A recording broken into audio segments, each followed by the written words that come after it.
Good news, everyone, for President Bush. He's beating Democrats in the polls. Bad news, the Democrat he beat is Jimmy Carter, and he beat him to the bottom. A new Newsweek poll finding that Bush's job approval numbers are now lower than President Carter's ever were, 26% to the Carter low of 28%. The poll also puts the president in striking distance of Richard Nixon's record of 23%. And our fourth story tonight, the president has sunk so low, we learned today he cannot even run the vice president. A Bush executive order commands everyone in the executive branch to report on handling of classified material. But Dick Cheney has not done so since 2002. Today, the House Oversight Committee revealed that in 2004, the Information Security Oversight Office, ISOO, tried to inspect Cheney's office but was denied entry. In fact, Cheney responded by trying to destroy ISOO. Why the lack of cooperation? His office says, quote, the reporting requirement does not apply to Cheney's office, which has both legislative and executive functions. In other words, his functions outside the executive branch exempt him from oversight by the executive branch. But if he's outside the executive branch and he's not a legislator and not a judge, there remains only one possible alternative.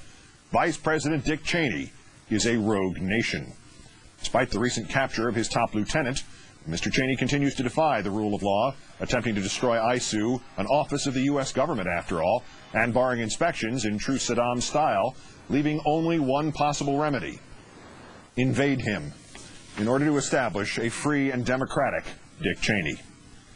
Let's turn now to Newsweek's senior White House correspondent, and therefore apparently not Dick Cheney correspondent, Richard Wolff, also, of course, our political analyst. It is good to talk to you again tonight, sir. Good to be with you, Keith. If Mr. Cheney claims exemption from oversight of the executive branch, is there anybody, any remaining agency whose authority he does recognize? I mean, maybe the NRA?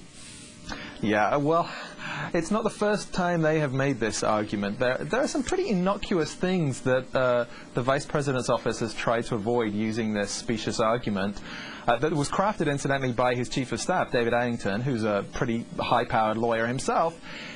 You know, they've denied filing reports on outside travel, which the President's own aides have no problem in filing, and their argument is that they're not part of the executive branch, which is curious. I mean, I'm not a constitutional lawyer, but say I was a strict constructionist, it would be pretty easy to frame the argument that the founders wanted there to be checks and balances. Obviously, it doesn't apply to the vice president. And if Mr. Cheney succeeded in legally carving himself out of the executive branch, would he not also necessarily abdicate many of the protections of that branch, the ones that have shielded him in this cone of silence? Well, that's a very good point. I mean, this is obviously a sort of Guantanamo Bay situation. And it has come up, for instance, in the whole debate about deleted emails. If you're going to run government business through your private accounts, then you can't then claim executive privilege. So your only possibility is, well, deleting everything. This is a very rocky path. And frankly, if it's constitutional, then I'm a banana. We mentioned Scooter Libby in jest, but that, too, was about classified information, and Congressman Waxman has said now that Mr. Cheney has a poor record of keeping too much secret and letting too much out for political ends. How fair is that charge? I think it's very fair, and there are strange lines around the secrecy that the Vice President operates. I mean, we're not talking about consultations on policy formation. It extended, for instance, when he had that unfortunate encounter with his friend when he was out shooting.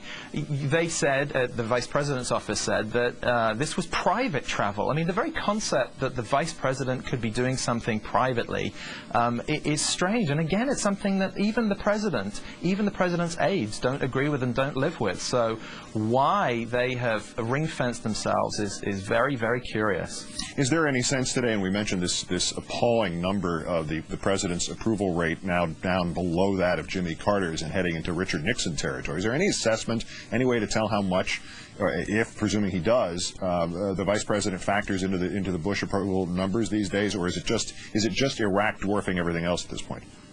I think it is Iraq, and that's certainly the view of the President's closest aides. Remember that the President had this grand surge and his own faithful have lost confidence in it.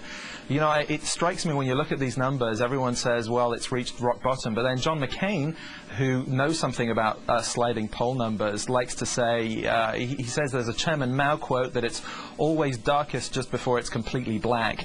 And these numbers certainly look that way. They can actually get worse, and they are.